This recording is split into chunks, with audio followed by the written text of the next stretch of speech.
Hi friends, welcome back. ఈరోజు నా salad ఏంటంటే ఒక క్యారెట్, 2 కీరాలు, ఒక ఆనియన్, ఒక పచ్చిమిరపకాయ కట్ చేసి చక్కగా ముక్కలు కోసి పెట్టుకున్నాను. ఇందులోని 4 చెంచాలు గడ్డ పెరుగు, మంచి పెరుగుని తీసి ఫ్రెష్గా ఉన్నదాన్ని చిలికి పెట్టుకున్నాను. అలాగే తగినంత సాల్టు ఇందులో వేసుకోవాలి. ఎక్కువ వద్దు, సరిపడి చూసుకొని వేసుకోండి. అలాగే దీనికి కావాల్సింది చాట్ మసాలా, ఇంపార్టెంట్ టేస్ట్ కోసం అనమాట. ఇందులో వేసేసుకుందాం. వేసుకొని ఇప్పుడు సింపుల్ సలాడ్ ఈరోజు చక్కగా ఇందులో వేసుకొని మిక్స్ చేసేసుకుందాం. అంతే అండి, సలాడ్ రెడీ అయిపోయింది. మంచిగా మిక్స్ చేసుకొని చక్కగా బిఫోర్ లంచ్కి తినడమే తర్వాయి భాగం.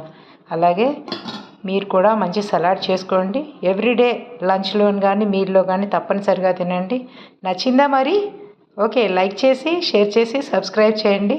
నెక్స్ట్ మీరు కూడా చేసుకోండి. Thank you.